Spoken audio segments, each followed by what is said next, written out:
You've invested a lot in your education, and people have invested in you. And let me tell you, the world needs your talents. Man, does it ever. The world needs a lot, and we need it from you. We really do. We need it from you young people. I mean, I'm not speaking for the rest of us up here, but I know I'm getting a little grayer. We need it from you, the young people, because remember this. So you got to get out there. You got to give it everything you got, whether it's your time, your talent, your prayers, or your treasures. Because remember this, you will never see a U-Haul behind a hearse. I'll say it again.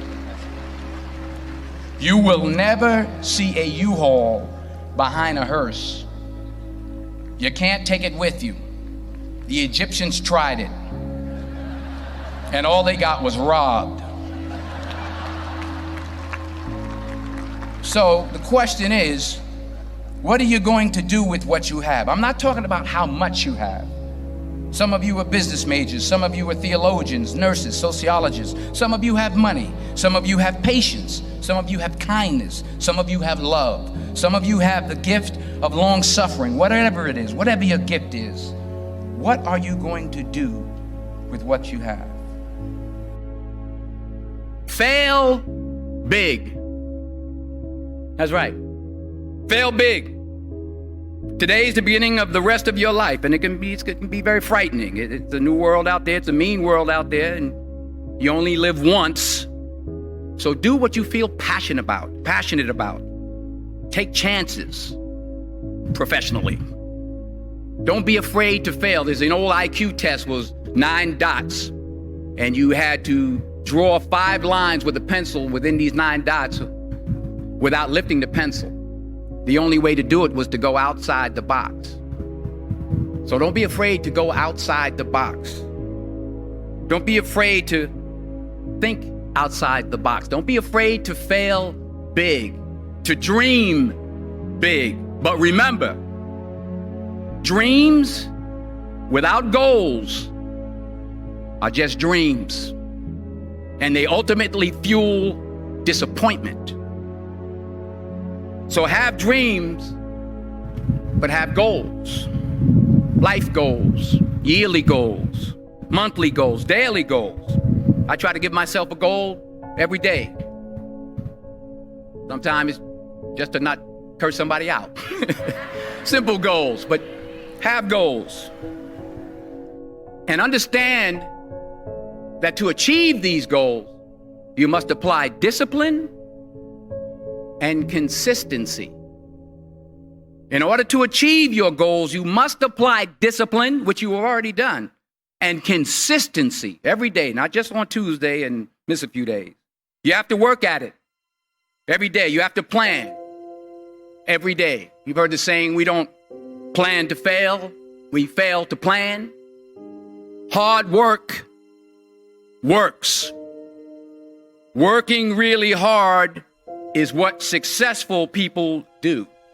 And in this text, tweet, twerk world that you've grown up in, remember, just because you're doing a lot more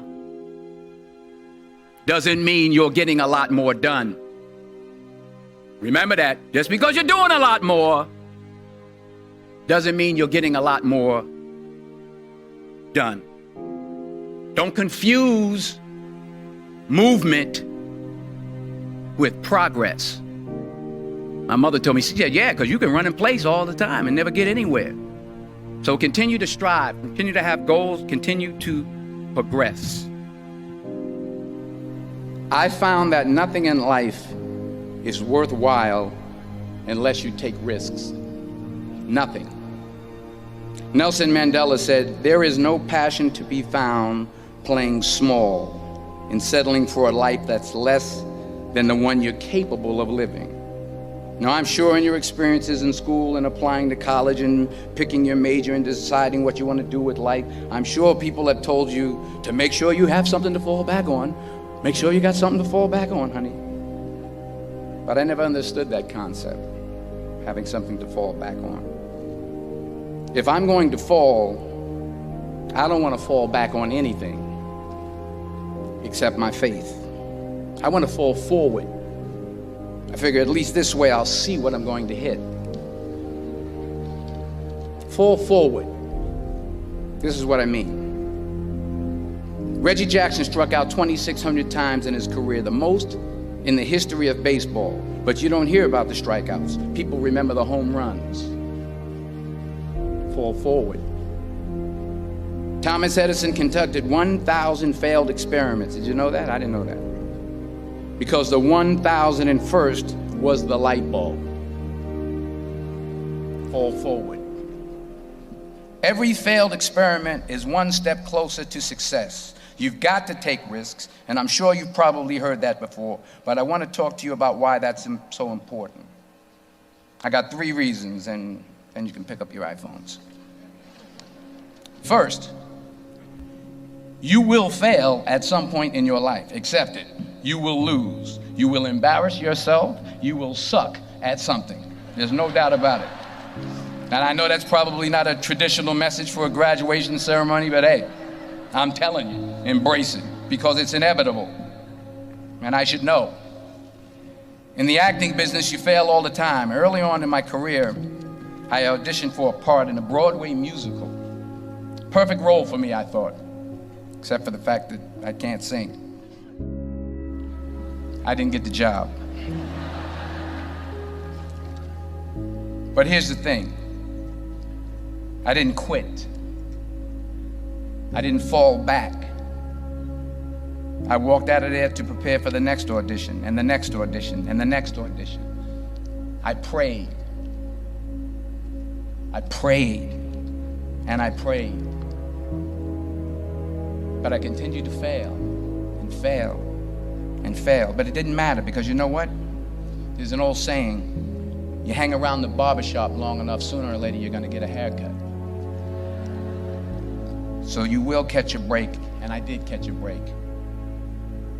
Last year, I did a play called Fences on Broadway.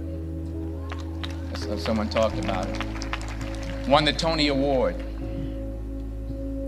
And I didn't have to sing, by the way. But here's the kicker. It was at the Court Theater. It was at the same theater that I failed that first audition 30 years prior.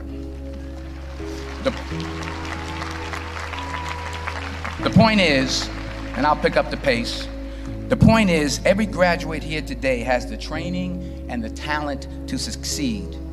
But do you have the guts to fail? Here's my second point about failure. If you don't fail, you're not even trying.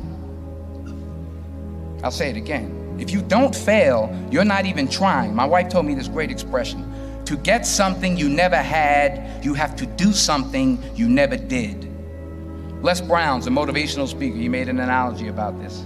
He says, imagine you're on your deathbed, and standing around your deathbed are the ghosts representing your unfulfilled potential. The ghost of the ideas you never acted on.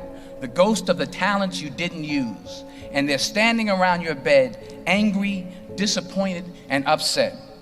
They say, we came to you because you could have brought us to life, they say. And now we have to go to the grave together. So I ask you today, how many ghosts are going to be around your bed when your time comes? Because the chances you take, the people you meet, the people you love, the faith that you have, that's what's going to define you. Never be discouraged. Never hold back. Give everything you got. And when you fall throughout life, and remember this, fall forward. Say thank you for grace. Thank you for mercy. Thank you for understanding. Thank you for wisdom. Thank you for parents. Thank you for love. Thank you for kindness. Thank you for humility. Thank you for peace. Thank you for prosperity. Say thank you in advance for what's already yours. That's how I live my life. That's why I am, one of the reasons why I am today. Say thank you in advance for what is already yours. True desire in the heart for anything good is God's proof to you, sent beforehand to indicate that it's yours already. I'll say it again. true desire in the heart, that itch that you have, whatever it is you want to do, that thing that you want to do to help others and to grow and to make money, that desire, that itch, that's God's proof to you, sent beforehand already to indicate that it's yours. And anything you want good, you can have. So claim it. Work hard to get it. When you get it, reach back. Pull someone else up. Each one, teach one. Don't just aspire to make a living. Aspire to make a difference.